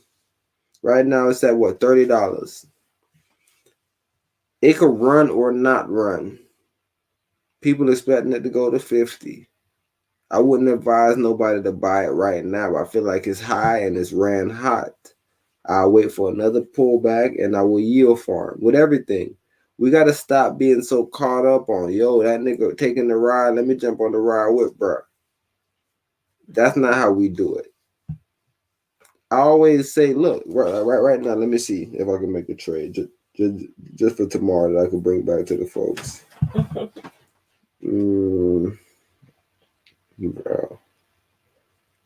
Let's see who's down. Let's see, my favorite play is up, so I'm kind of stuck like Chuck. All right, double verified is down 5.5%. Right, I don't know too much about double verified, but I know double verified is in my watch list. That's the importance of having a watch list. Double Verified Holdings Inc. is a digital media measurement and analytics software platform. So that just seemed like maybe this might not be their time. Technology, media, entertainment. This may not be the best time for a double verified play, but what I'm going to tell you about plays is that's not how they work. It's that'll fuck y'all up when I said. I said I don't want to curse, but that'll fuck y'all up when I say that. Because what happens is when things are down, valuable companies. When valuable companies are down, you buy. You buy low and you sell high. You buy on the red and you sell in the green. You don't watch the green and keep on watching the green and say, yo, man, I'm mad I sold out the play. No. Just take profits. You don't sell out no plays. You take profit. Your shares might go down, but you just take profit. And the importance of taking profit is because you still leave your footprint at where you started. So when you buy higher, it brings you up fast because you don't have that much weight there, but it's still, you're somewhere. So it kind of average you out a little bit. So yeah, you got to make sure you have your take profit zones. You want to make sure you buy red. If anything is red and it's a good company, look at it. Probably do it for 3 or 4 days. So you might have to do 2 weeks just to see 3 or 4 days of the true action. Right? And what you want to do is you want to, at the close of the market, 4 o'clock, black market close, you say, well, you try to figure out where bros close at. You go on Robinhood, which is why I like Robinhood, and they show you the after hours. So you may see people going crazy after hours, or you may see people selling the fuck out of the stock after hours. So a stock will finish up on the day sometimes and start selling out. So what you do is when stocks are down, when they close the day out down, that's when you want to buy. Tomorrow, you may wake up and that stock may be down just a tad bit lower. That's why you want to be on platforms that you can put a stop loss and you stop yourself at the previous low. But if you don't got a stop loss, fuck it. We're going to get up and we're going to buy the dip. That's the only thing we could do, G. We can get up in the morning, bro, and we're going to buy that dip. Because look, when we buy that dip, the benefits that come from buying that dip, you feel me, can't even be calculated. Right? So we're going to buy that dip. So it's like I said, the stop loss would be super important just to get out the play and then just to buy lower and then work your way up with your capital. But if you miss the stop loss, whatever, you just buy the dip either way and you just accumulate more. And when it go back up, then you feel me, when it's green, then you get out the play. So that's the main thing, bro. I kind of got thrown off just a tad bit, but I'm right here with the real spit. First engineer that, raise the corporate income tax, that is paid largely, mostly by workers getting paid less because you don't have as much capital per worker. They can't be as productive. They don't get paid as much. All right. On that happy note, Grover Norquist, Grover, we'll have to leave it right there, but it's very sobering. 29 tax increases, as always, the middle class getting hit hard. All right, Grover, thank you very much. Thank you. Yeah. And like I'm always explaining to y'all, nobody want nothing bad to happen to nobody. So it's always about me. Like when I come on here, it ain't about Debbie Down and telling you to get out of a play. It's telling you to be careful, bro. Because if you're not watching the market and actually checking the temperature, you'll come in here and be like, man, I heard this brother talk about Polygon, bro. Looking at Polygon, bro, Polygon up. And it's like, yeah, but, you know, it's going to kind of calm down for a little bit. You kind of wait for a pullback, my brother, and then you know, kind of get in then. But, you know, some people, they like, nah, man, I can't wait no longer. And I was in a room earlier where I heard somebody give that advice where he was like, bro, don't wait. Don't wait. Don't wait. Because who was to say it's going to pull back? I'm like, yo, that's a good way to look at it, boy, but that is wild as hell. Yo, that's wild as hell, bro. Stock went from $6 or $15 or so to $30. But I don't know. Matter of fact, Let me see. The reason why I will get in this play is because I got a lot of money in low. But it's up 22.66%, bro. It's at $32, bro. It's at $32. Matter of fact, let me go on Robinhood because sometimes Cash App, I don't say niggas is really something like Robinhood, bro. All these boys suck, bro. They all good for what they good for, bro. Look, it's at 32 over there at Cash App. Let me see if I can buy it at 32, or they're gonna tell me something different when I wake up in the morning. Yo, we got your order at 37, my boy. Cause at 37 right now. Let me see what they tell us, Empress. Approximate share price. Hold on, what's going on? I'm on the wrong phone. Nigga say, bro, what you trying to do? Nigga say, yo, what you trying to do? But hey, if I see it at 37 on Robinhood, does that mean anything? And this would have been perfect right now because I tried to cash up you earlier. What you mean? Why would that be perfect? Because you would be able to buy it at 32. Nigga, you got your phone right there. What you talking about? I thought you were saying forget it, but you still on it. All right, let's go. Here. No, I'm saying like, you wanted to act like you were saying something, so I'm trying to figure out. Cause you feel what I'm saying? No, but I thought you were trying to start a whole new play for it. Yes, and I was like, oh yeah, I was trying to cash up you. Nah, that's. So you saying you're trying to buy in the same? That's a bit much. Nah, cash at me then. Send me some money over, bro. Which one is it? Let the people know what your cash up is. The people see be looking at you and smiling. Ooh, MGM. Sandwiches, right?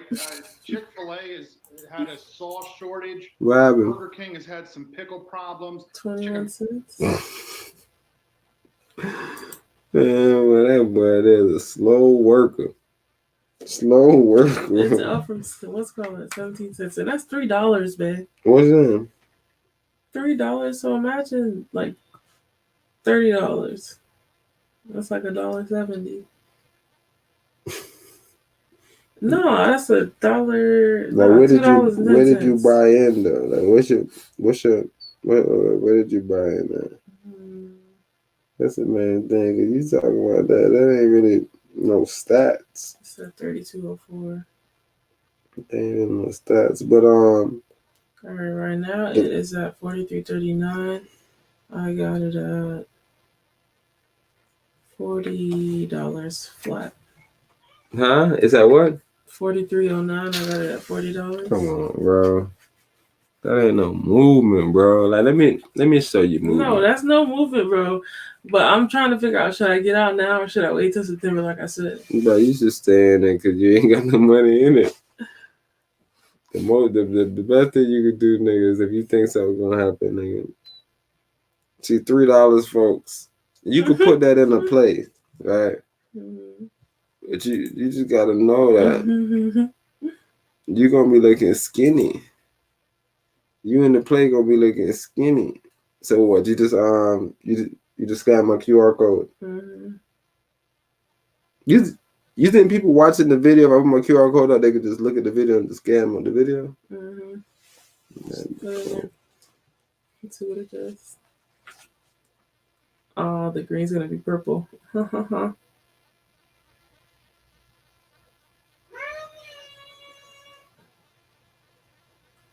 Nevertheless, bro, the name of John is Rasam Salud.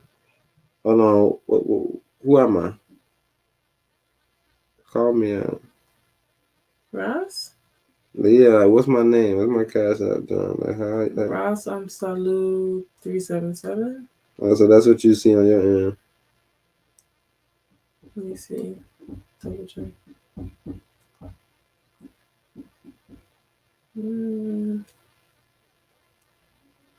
Yeah, Ross, Sal.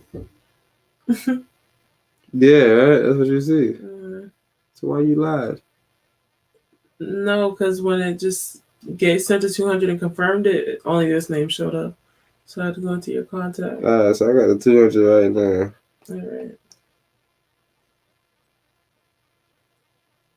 You see what I said? Invest.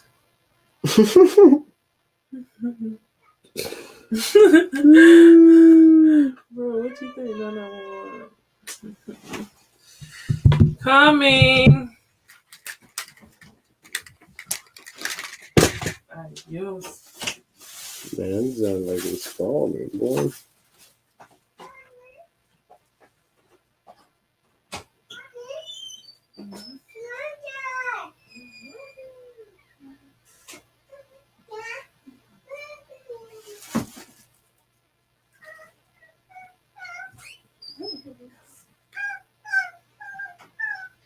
Hey. Yeah, Holly, bro, you is loud on the podcast, bro. I'm about to run this video, man. I don't know what type of nonsense that is going on the cast today, y'all. I think you've coined a new term that I really like, the everything shortage. It seems the only thing we got too much of is hand sanitizer.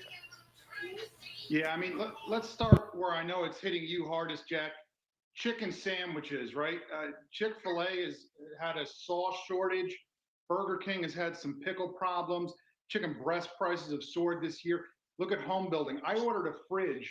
They said no sooner than 6 months, no matter what configuration you buy it in. I spoke this past week with a guy who supplies fridges. His name is Mitch Hires at Construction Resources down in Decatur, Georgia. He says he's getting calls from people saying, hey, we went to college together. Can you get me a fridge? And he's telling them, I can't help you. And by the way, he's building a second house down in Florida and he can't get furniture. He ordered it in February. It's going to take him until maybe September to get his hands on furniture. So, it's just, and then you've got like semiconductors. When you got a shortage of semiconductors, it affects everything. iPads, trucks, some dog food is hard to find, chlorine for pools. It's all over the place. Everybody went out to get puppies during the pandemic, and then they bought too much dog food. It's amazing. We're waiting for a patio umbrella my wife ordered months ago. They said June's fine. Now it's late July. Listen, what I love about your story is everybody's got their own barstool explanation for why this is happening. But you point out, no, there are so many forces at play here. It really is a perfect storm. There's a lot of causes, and they overlap some of them, and they change some of them. So there are one-offs, right? We had the polar vortex. Remember that? All that cold weather earlier in the year, and that shut down petrochemical plants. So you got strange things like this resin that's used to hold together wood strands to make siding for houses. That's in short supply and things like that. You had a hurricane last year that knocked out chlorine production, still recovering there. Corn has been affected by some weird weather in Brazil and out Midwest. Okay, then you get pandemic effects. As you say, the things people have been ordering, it's changed. We used to spend more on experiences. Now we're spending more on stuff. But then you've really got, it's a demand surprise. I hear so many stories about people who say, hey, we thought we were going to be in a fight for our life financially. Now we're in a fight to keep up with orders.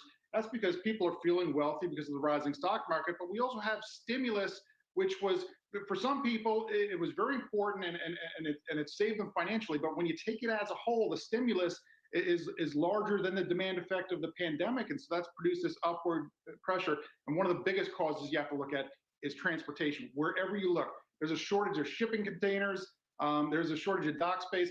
I talked to a guy, a union boss at the docks in LA, and he says, shortage of shipping containers. I got them stacked 8 high right here. He can't move them because there's also a shortage of warehouse space, warehouse workers, trucks, truck chassis, and drivers. And all of this stuff hits at a time when we actually were decades into some various trends that are contributing to this. Just-in-time manufacturing. Yeah, it's a virtual, digital, lean, asset-light sharing economy. It's been wonderful for profit margins, but maybe we got a little bit too far. There was a survey last year of supply chain managers, and a meaningful minority of them, more than 40%, said maybe we've gotten too lean. Maybe we need to. And if you look, you can look at the numbers, like fixed assets in America.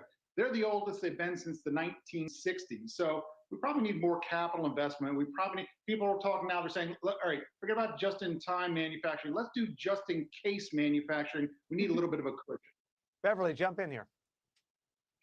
So while the dearth of pickles is a real problem, Jack, I want to know what this means for investors. What stocks should we be looking at? What companies could benefit? Let me be clear, Beverly.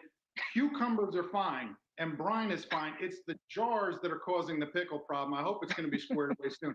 But to your stocks, I think you need more capex. You need more capital investment. There's going to need to be more building of factories and infrastructure. There's already record starts in warehouses. Intel, for example, is going to spend $20 billion on 2 new chip factories. Things like that are a good sign. I think you look at Lam Research, companies like that which provide chip equipment. Oshkosh, they do aerial work platforms and cement trucks. Rockwell Automation for smart factories. Wesco, that's a supplier of electrical supplies for capital projects. And XPO Logistics. Real quick, Carlton, I think I can tell you're getting impatient. I was looking at you there. Well, I'm just curious, how long is this going to be going on, Jack? Because I've got like this can of Spam. Like, can I have this for dinner tonight, or do I have to worry about can shortages down the line? I thought you were going to say, how long is this going on, me talking? But the shortage you're talking about. I asked one strategist, and he said more than 2 or 3 months, less than 2 or 3 years. Okay, but if you really want to know, you have to ask a transportation analyst. I did, and he said, the way things look now, we're not going to have it fixed by the Christmas shopping season, which means we're not going to have it fixed until early next year at the soonest. So like I said, we gotta be mindful of what's going on. So even though, like I said, everybody's getting back and things like that, this is yield time for things like Tesla. A lot of things that kind of took hits, a lot of techs and stuff like that. So even when you're recovering for the recovery, you need a yield for the unrecovery. You need to be prepared, bro, on both sides of the field. So what we try to do is come here and just offer information just on both sides. Because like I said, I always tell my wife, nigga, I wish I had some shit like this just to be able to differentiate what the hell going on. That's why we always come on here like it's a lot of little small plays, but I kind of want you to kind of speak on that just a tad bit, because this brother was just saying it's a everything shortage, right? And we've been seeing that, man, we've been getting hacked left to right. I don't know if it's because Biden is in office and he's small, so they're pushing him. I don't know. Maybe they don't know the ledge with Biden. But you seen they hacked the gas situation. I could have played the video with that AAA saying that it was going to be crazy on Memorial Day. In Cali, $4. In somewhere I seen $6. They tripping. But Empress, do us justice. Yeah, it's another hit to the meat industry for all my carnivores out there. Meat buyers scramble after cyber attack hobbles JBS. Yo, who's scrambling? Man, I wish we had our meat packing expert on the cast. We're going to get him one of these days. Don't worry about it. Just make sure we keep that in our mind. Meat packing Campbell bros. Scramblers. Meat packer JBS SA was hit by a ransomware attack that took a big chunk of U.S. beef and pork processing offline. This gotta be the most This can't be the workings of Babylon. Anyway, sending buyers scrambling for alternatives and raising pressure on meat supplies. Brazil-based JBS, the world's biggest meat company by sales, told the Biden administration that it was the victim of a ransomware attack. White House Principal Deputy Press Secretary Karine Jean-Pierre said Tuesday. She said JBS reported that the attack originated from a criminal group likely based in Russia. Z look like she Frenchin'. The White House is engaging directly with the Russian government on this matter and delivering the message that responsible states don't harbor ransomware criminals, Ms. Jean-Pierre said. JBS didn't comment on the White House's description of the attack. Andre Nogueiro, chief executive of JBS's U.S. operations, said the company was making progress restoring a system and that the majority of its meat plants would be operational on Wednesday. The attack against JBS is the latest in a growing number to hit a range of businesses and institutions, including hospitals, the oil industry, and local water supplies. At JBS, the attack halted operations at meat plants that are among the largest in the U.S., according to worker representatives and notices shared with JBS employees. JBS facilities in Colorado, Iowa, Minnesota, Pennsylvania, Nebraska, and Texas were among those affected. JBS operations in Australia and Canada were affected, as well as operations in the U.S., according to the company and individual plants' social media posts. The attack ratcheted up pressure on a food supply chain already under strain from labor shortages, production constraints, and high transportation costs. Meat market analysts said plant closures resulting from the JBS hack could soon lead to higher consumer prices, which have climbed for many cuts this year because of high demand and a tight labor market.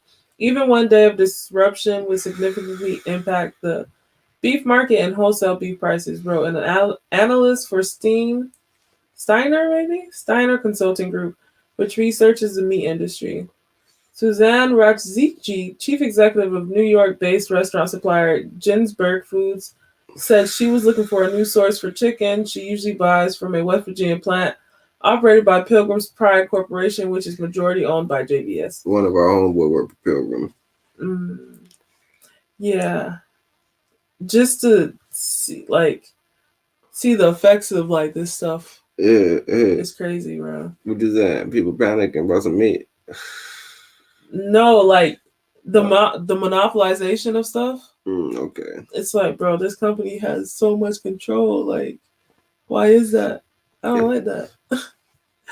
I'd rather be divided by states.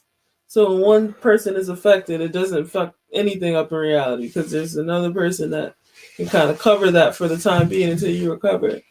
It's called cheap labor. It's cheap labor. Over demand for eating bullshit that we don't hunt.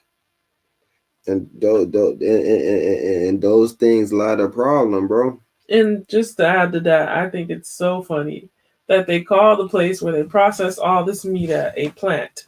Yeah, that always been the funniest shit ever since I was a child. It's like, why don't you guys just eat plants? The first time I seen a plant, I was confused because the first time I ever seen a plant as a child, it was when they showed the cows. The Simpsons, right?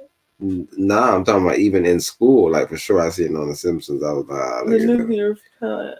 That's the only plant that I think of every time I think of plant. Even though it could be like a one-story warehouse, some regular building. Every time I think of a plant, I think of that nuclear facility on The Simpsons. It's a mechanical plant, bro. It's like they processing the cow, they taking them, It's not what you thought it was. Like I thought me, nigga, come from the islands, nigga. I'm like, yeah, nigga, they got big farm, man. A bunch of people getting the animals, corralling them, getting them right. It's a processing plant. Yeah, it's not an actual plant like you think it is. Like it's not a farm. Like I thought it was a farm. Like it's a lot of jobs named farm. That's what I'm talking about when they name farm. Fish farms. Any type of farm raised. And in your mind, it's nothing. It's just like, yo, they got them in a little job. What do you mean? They got them in control. Man, bro. Yeah, they should say sterilized. And that's why they say ignorance is bliss, though. Bro. Because you was happy when you didn't know.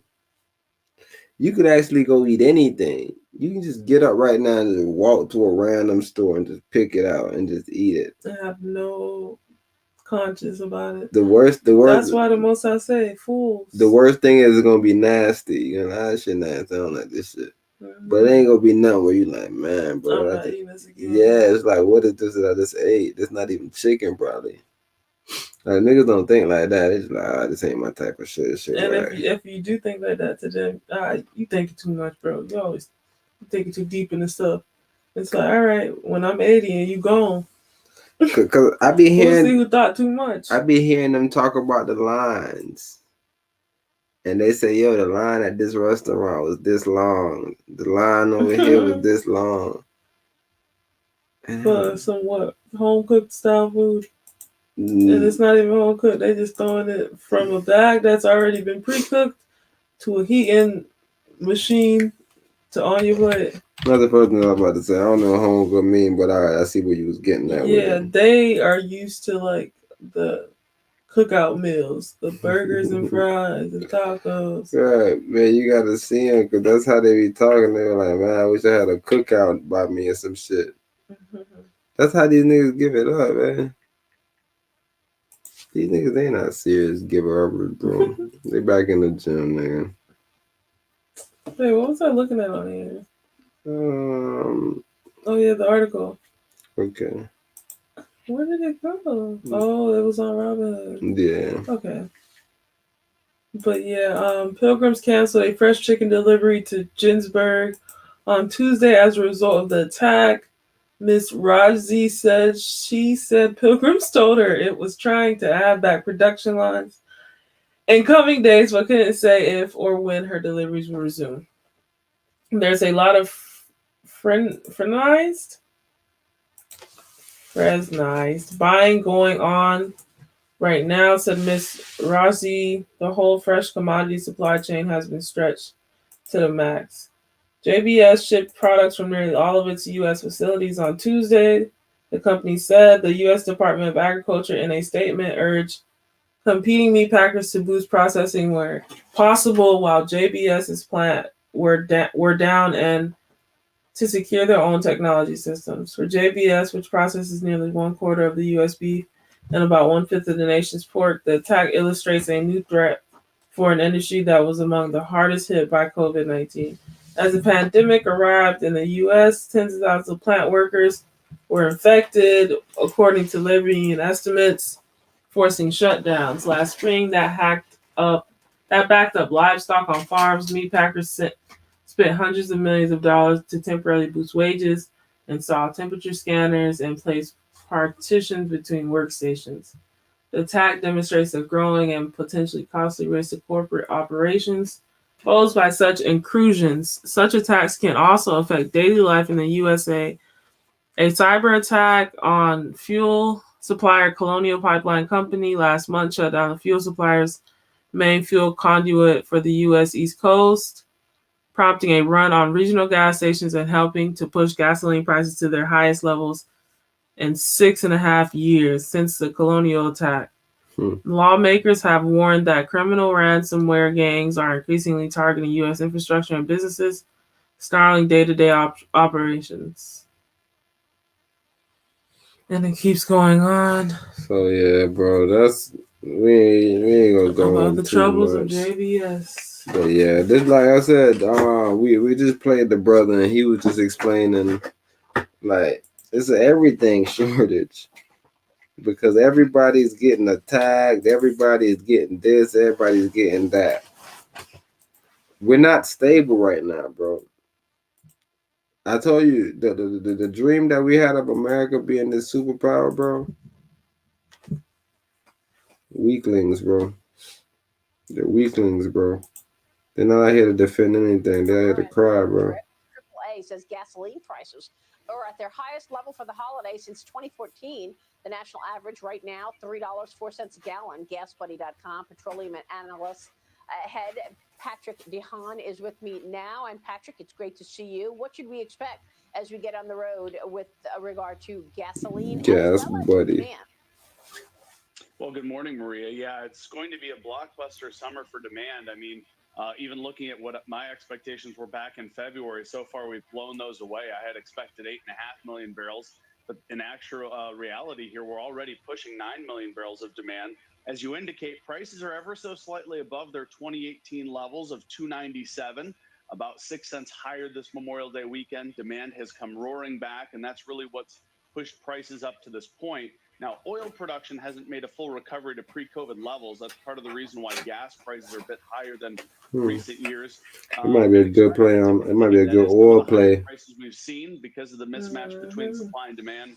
I would estimate that the national average this summer will probably range between $2.75 to as much as $3.25 a gallon.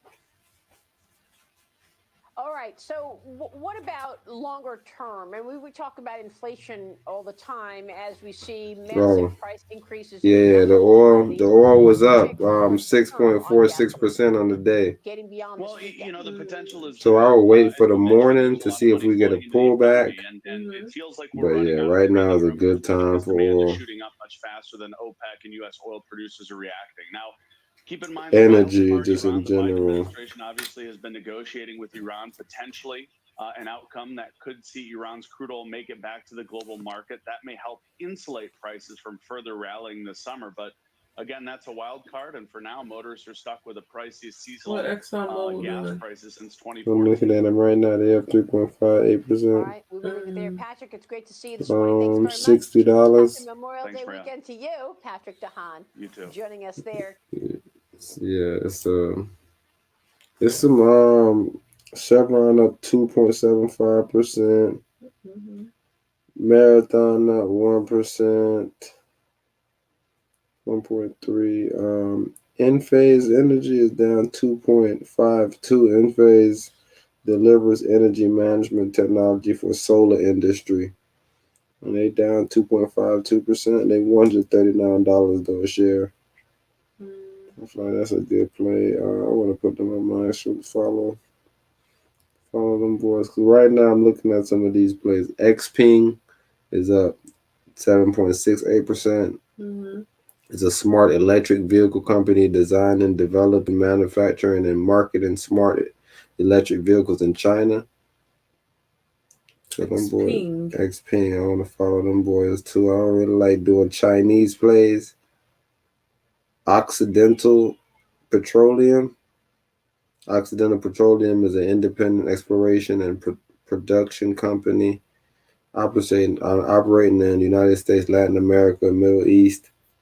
At the end of 2020, the company reported net proved reserve of 2.9 billion barrels of oil equivalent. Net production averaged 3,000 barrels, 1,306 barrels, 6,000 barrels of oil per day at a ratio of 74% oil and natural gas liquids and 26% natural gas. So these brothers go crazy. And the share right now is $28.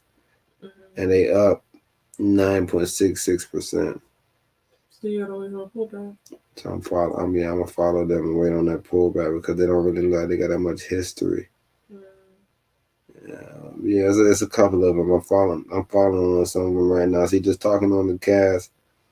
EOG Resources a oil and gas producer with a arcage in several U.S. shale plays, including the Cremain, Bison, the Eagle Food. Yeah, these brothers is in Houston, Texas. $84. Eagle Food? Eagle Ford. Mm. My bad. And then, BP, they still on the list. They up 3%.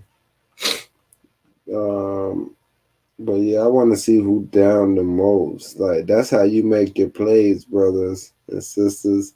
But look, when I say down the most, don't look at a nigga that down bad. Yeah, on his way out the door. Yeah, don't. I'm not gonna throw Doge underneath the John yet, because Doge doing their thing. Nah, Doge holding on strong. But don't get into a fucking shit coin. It's something weird, bro. A shit stop. Don't get into nothing that you can't find nowhere, bro. What was it, Chromadex? Man, Chromadex still down bad. I need to go check Chromadex. Nigga sizing Chromadex. Matter of fact, are you able to check your Weeble real quick and let me know who's doing their John today? It's 2:00. The IPO? Yeah, we about to get out. Nah, not the IPO. The fucking damn, bro. I'm blanking right now. Okay, I'm going to Weeble. Yeah, just go check it out for me, please, Empress. Curtain calls, and I'm just calling it curtain calls because you about to see what it is in a little bit. Look at you, Halliburton. This is the one nigga company. It's a company that he used to work with. This nice company. What you showing me? What I was supposed to be doing? I was supposed to be checking something out for you, right? Curtain calls? Yeah, look at me saying some stupid shit. Okay, this is why I like this, John, though. Because this right here, see, I can come up here, and they got the IPO center, but I'm not worried about the IPO center at this very moment. What I'm worried about is this right here. You should press this button and you can go over here and get you some more information. Oh yeah, calendar. Oh, earnings call. Right. And on here you can come on here and see such and such who got earnings coming up. Is that what it's called, man? Earnings? Yeah. Mm-hmm. That sounds like something to be called. Mm-hmm. This it. I think it's called earnings. If you don't know what earnings are. Yeah, I don't know why I'm going so blank right now and why it's so hard. Because the Most High said they got enough. All right, bro, we out of here, Empress. They got enough. Alrighty, guys, and that is the conclusion of Taco Tuesday, where we talk about currency only. Until next time, we'll be back Friday. Facts. Peace. We'll be back Friday at 9:30 p.m. sharp. Until then, see you next time.